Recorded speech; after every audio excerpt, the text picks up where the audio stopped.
Hi hello నమస్తే. నేను మీ Vijayalakshmi. Welcome to Vijay housewife. ఈరోజు మీకు నేను చింత చిగురుతోటి ఎండు నెత్తల కూర ఎలా చేసుకోవాలో చూపించబోతున్నాను. మీలో ఎవరైనా నా వీడియోని ఫస్ట్ టైం చూస్తున్నట్టయితే నా ఛానల్ని సబ్స్క్రైబ్ చేసుకోండి. అలాగే బెల్ ఐకాన్ని క్లిక్ చేసుకోండి. అప్పుడే నేను పెట్టే ప్రతి ఒక్క వీడియో మీకు నోటిఫికేషన్ రూపంలో వస్తుంది. ముందుగా ఈ ఎండు నెత్తల కూర కోసమని 3 ఉల్లిపాయలు తీసుకోవాలి. వాటిని పొట్టు తీసి శుభ్రంగా కడిగి ఇలా సన్నగా కట్ చేసుకోవాలి. నేను తీసుకునే ఒక 100 గ్రాముల చింత చిగురుకి ఈ 3 ఉల్లిపాయలనేవి సరిపోతాయి. తర్వాత స్పైసీ కోసం పచ్చిమిర్చి. అది స్పైసీ కోసం కాబట్టి మీరు ఎన్నైనా తీసుకోవచ్చు. అది మీ ఆప్షన్. ఇలా పచ్చిమిర్చిని కూడా కట్ చేసుకోవాలి. ఇప్పుడు గ్యాస్ వెలిగించుకొని కడాయి పెట్టి 2 టేబుల్ స్పూన్లు ఆయిల్ వేసి అందులో ఉల్లిపాయ పచ్చిమిర్చి వేసి కొంచెం సాల్ట్ వేసి ఉడికించుకోవాలి. గోల్డెన్ కలర్ వచ్చేదాకా ఫ్రై చేసుకోండి. చాలా బాగుంటుంది చింత చిగురు ఎండు నెత్తల కూర. మనం ఉల్లిపాయలు వేసినప్పుడు వెంటనే సాల్ట్ వేయడం వల్ల ఉల్లిపాయలు అనేవి తొందరగా వేగుతాయి. గోల్డెన్ కలర్ వచ్చేదాకా వేయించుకుంటే చాలు, లైట్ గోల్డెన్ కలర్. ఇలా చేసుకోండి. మీలో ఎంతమందికి చింత చిగురు ఎండు నెత్తల కూర అంటే ఇష్టం? ఎండు చేపలతో ఎన్ని వెరైటీస్ చేసినా కూడా చాలా బాగుంటుంది. మీలో ఎంతమందికి ఇష్టం ఎండు చేపలు అనేవి నాకు కామెంట్ చేసి చెప్పండి. మా ఇంట్లో అయితే మా పిల్లలు అసలే తినరు, నేను మా ఆయన తప్ప. ముందుగా ఈ కూర కోసం ఇప్పుడు ఉల్లిపాయలు ఫ్రై అయ్యేలోపు కొంచెం ఒక అల్లం ముక్క తీసుకొని దాని పొట్టంతా తీసేసి సన్న ముక్కలుగా కట్ చేసుకోండి. ఇప్పుడు ఇందులోకి కొద్దిగా వెల్లిపాయలను కూడా తీసుకొని దంచుకోవాలి.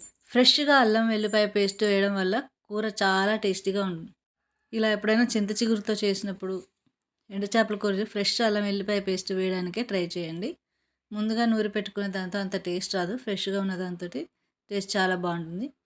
ఇలా చిన్న దానిలోకి తీసుకొని ఇలా మెత్తగా దంచుకోవాలి. అప్పటికప్పుడు దంచుకొని వేసుకోవడం వల్ల ఆ కూర అనేది చాలా టేస్టీగా ఉంటుంది. ఇప్పుడు ఎండు చేపలను తీసుకొని చాలామంది వీటి తలకాయలతో సహా వండి తినడానికి ఇష్టపడతారు. నాకు అలా ఇష్టం ఉండదు. అందుకని నేను తలకాయలన్నీ సపరేట్ చేస్తున్నాను. చేపలకి ఇలా తలలన్నీ సపరేట్ చేసి కొద్దిగా గోరువెచ్చని నీళ్ళు చేసి అందులో ఈ ఎండు చేపలను వేసి ఒక్క 2 మినిట్స్ ఉంచేసి శుభ్రంగా కడగండి. వాటి మీద ఉండే ఏ పొట్టు కానీ ఏదైనా కానీ ఉంటే మొత్తం పోతుంది. ఎప్పుడైనా ఎండు చేపల్ని వేడి నీళ్ళలోనే శుభ్రంగా కడిగి వాడుకోవాలి. ఇప్పుడు ఇలా మొత్తం మెత్తగా కడిగేసేయండి. బాగా రుబ్బేయడం వల్ల వాటి మీద ఉన్న చిన్న చిన్న పొట్టు అనేవి కూడా వెళ్ళిపోతాయి. ఇలా శుభ్రంగా కడిగిన తర్వాత ఆ కూర మగ్గేలోపు పక్కనే ఇంకొక గ్యాస్ మీద ఇంకొక కడాయి పెట్టి కొద్దిగా ఆయిల్ వేసి మనం శుభ్రం చేసుకున్న ఎండు చేపల్ని అందులో వేసి ఫ్రై చేసుకోవాలి. ఈలోపు ఒకసారి కూర కలుపుకుందాము. ఇలా కలిపిన తర్వాత చూసారా కొంచెం కలర్ చేంజ్ అయింది ఉల్లిపాయలవి. అప్పుడు మనం దంచుకున్న అల్లం వెల్లిపాయ పేస్ట్ని వేసి బాగా కలిపి మూత పెట్టి ఒక 2 మినిట్స్ ఉంచండి. ఎందుకంటే అల్లం వెల్లిపాయ పేస్ట్ యొక్క స్మెల్ అనేది పోయేదాకా ఇలా మూత పెట్టి ఒక 2 మినిట్స్ మగ్గించుకోండి. ఈలోపు ఎండు చేపలని ఫ్రై చేసుకోవాలి. వీటి అనేవి కొంచెం గోల్డెన్ కలర్ వచ్చేదాకా ఫ్రై చేసుకోండి. మరీ ఓవర్గా ఫ్రై చేయాల్సిన అవసరం లేదు. ఇలా సపరేట్గా ఫ్రై చేయడం వల్ల కూరలో అనేది తొందరగా మగ్గిపోతుంది. లేదంటే కొంచెం స్మెల్ బాగా వచ్చేస్తుంది. పచ్చిగా వేసేయడం వల్ల స్మెల్ అనేది ఎక్కువగా వచ్చేస్తుంది. చూడండి, ఈ వీడియోలో చూపిస్తున్నట్టుగానే చేయండి. మీకు కర్రీ అనేది చాలా టేస్టీగా పర్ఫెక్ట్గా వస్తుంది.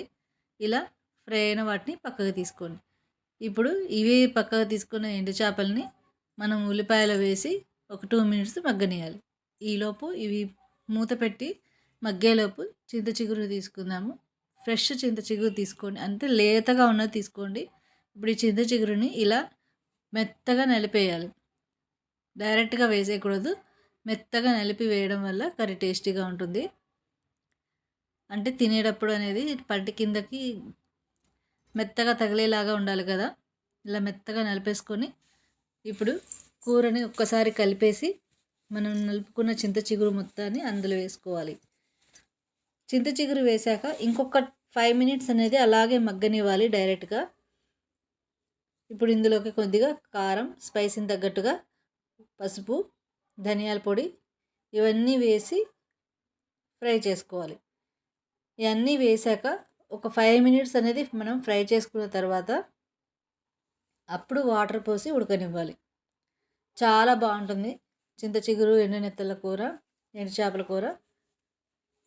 ఎండు నెత్తలు అంటారు, ఎండు చేపలు అంటారు. మరి మీ సైడ్ ఏమంటారో నాకు కామెంట్లో చెప్పండి. నా వీడియోని ఫస్ట్ టైం చూస్తున్నట్టయితే లైక్ చేయండి, సబ్స్క్రైబ్ చేసుకోండి, బెల్ ఐకాన్ని క్లిక్ చేసుకోండి. ఇప్పుడు ఇలాగా సాల్ట్ కూడా కొంచెం ఎక్కువ పడుతుంది దీనికి, ఎందుకంటే చింత చిగురు అనేది కొంచెం పులుపుగా ఉంటుంది కాబట్టి. అందులోనూ నేను టమాటా వేయట్లేదు, ఎందుకంటే చిగురే పులుపు కాబట్టి. ఇంకా టమాటా వేస్తే ఇంకా పుల్లగా అయిపోతుంది. ఇలా అన్ని మసాలాలు కూడా వేసాక అన్నీ వేసి బాగా కలుపుకొని ఒక 5 మినిట్స్ అనేది ఫ్రై చేసుకోండి. చూసారా, ఒక 5 మినిట్స్ ఫ్రై అయిన తర్వాత ఎలా ఉంటుంది అంటే కడాయికి కొంచెం సపరేట్ అయిపోతుంది కర్రీ అనేది. ఈ రకంగా సపరేట్ అయిపోయింది అంటే ఫ్రై అయిపోయిందని అర్థం. ఇప్పుడు ఒక గ్లాస్ వాటర్ వేసుకోండి. వాటర్ కూడా ఎక్కువ వేసిన అవసరం లేదు. ఒక గ్లాస్ వాటర్ వేసి హై ఫ్లేమ్లో పెట్టి ఉడికించుకోండి. ఇలా దగ్గర వచ్చాక ఇందులోకి కట్ చేసుకున్న కొత్తిమీరని అందులో వేసి కలుపుకోండి. అంతే, ఎంతో టేస్టీ చింత చిగురు ఎండు చేపల కర్రీ రెడీ. ఇప్పుడు ఇలా ఫ్రై చేసుకున్న కూరని సర్వ్ చేసుకోవడమే. మీకు ఎలా అనిపించింది చింత చిగురు ఎండు చేపల కూర? మీకు ఎలా అనిపించిందో కామెంట్ చేయండి. Thank you for watching.